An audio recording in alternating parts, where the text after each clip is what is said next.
জয়গুরু বন্ধুরা, আমার চ্যানেলে বিউটি স্পেশালে আপনাদের সবাইকে স্বাগত। আজকে আমি আপনাদের দেখাবো ভেটকি মাছের পাতুরি। এখানে দেখুন আমি ভেটকি মাছ নিয়েছি। এই ভেটকি মাছ এটাকে আমি এবার পাতায় দেব। তো ভেটকি মাছের পাতুরি করতে কি কি লাগবে সেই উপকরণগুলো আপনাদের দেখাচ্ছি। এই এখানে মশলা আমি বেটে রেখেছি, পোস্ত, এখানে সর্ষে, কালো সর্ষে বেটেছি, এখানে জিরে, সাদা জিরে আর কাঁচা লঙ্কা। আমি এগুলো দিয়ে মাছটাকে আমি সুন্দর করে লবণ হলুদ একসঙ্গে তেলে মাখাবো।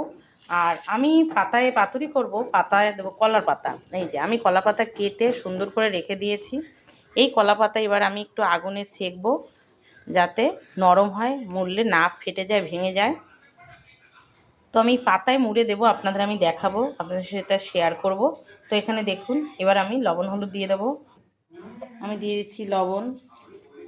লবণটা আন্দাজ মতন দিয়ে দেবেন যেহেতু ভাপার মধ্যে ঢুকবে। আমি দিয়ে দেবো হলুদ,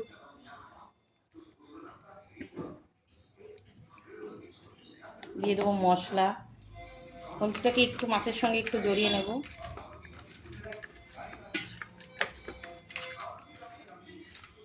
ভেটকি মাছের পিসগুলো দেখেছেন, খুব সুন্দর একদম সাইজের পিস, ভাপায় হেভি লাগবে।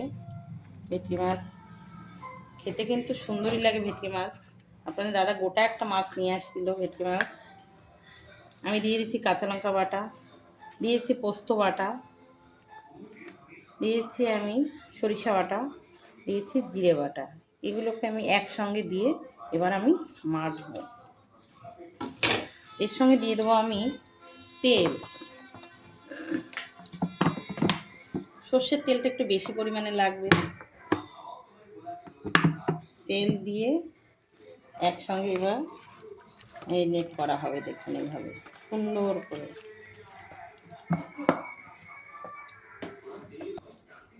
দেখুন, দেখেছেন ম্যারিনেট করাটা কি সুন্দর হয়েছে। এভাবে কিন্তু ম্যারিনেট করে কিছু সময় রাখবেন, রাখলে বেশ ভালো হয়। কিন্তু আমার হাতে তো সময় নেই, তো আমি এক্ষুনি মেখে এক্ষুনি আমি দিয়ে দেবো। এই যে পুরো দেখুন এভাবে সুন্দর করে মাছের ভিতরে ম্যারিনেট করাটা এভাবে ঢুকে যায়। দেখুন এভাবে মশলাটা। এবার আমি পাতায় মুড়বো, সেটা আপনাদের সাথে দেখাচ্ছি। বন্ধুরা এইভাবে দেখুন গ্যাস জ্বালিয়ে উনুনে কলাপাতাগুলো একটু সেঁকে নেবেন। তাহলে কি হবে, কলাপাতা যখন মোড়া হবে কলাপাতাটা ভাঙবে না, তাহলে মশলা বেরোবে না। এভাবে প্রতিটা কলার পাতা সেঁকে নেবেন। এই যে এইভাবে দেখুন যে এখানে কলাপাতা পেতেছি, এখানে এই যে এইভাবে মাছ এক পিস নেবেন, নিয়ে কিছুটা এভাবে ম্যারিনেট করা যে মশলাটা সেটা কিন্তু দিতে হবে।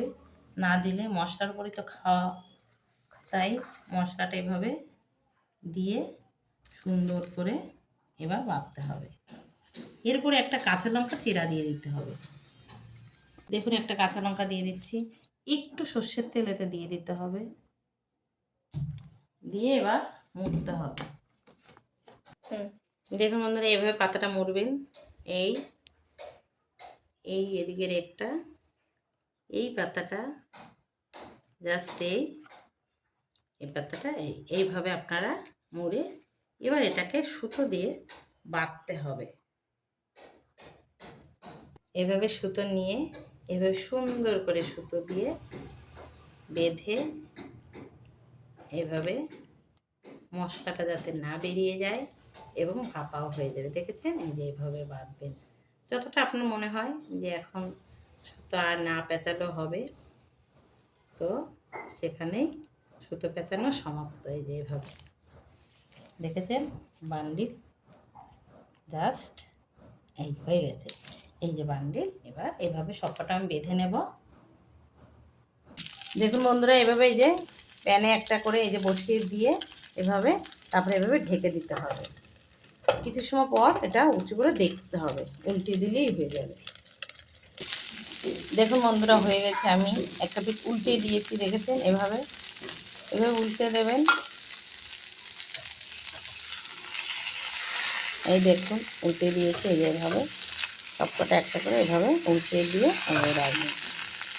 এই প্যাকেটটা খুলে গেছে, এই যে এভাবে দেবেন। ঠিক আছে, এবার আস্তে আস্তে জাল দিয়ে হবে, আর আবার ঢেকে দিতে হবে। দেখুন পাতুরি হয়ে গেছে। এভাবে পাতুরি করে কিন্তু অতি অবশ্যই আপনারা ভেটকি মাছ খাবেন, খেয়ে আমাকে কমেন্ট করে জানাবেন। তো আমার এই রেসিপি যদি ভালো লেগে থাকে তাহলে please please please like share comment করতে কিন্তু ভুল করবেন না। জয় গুরু।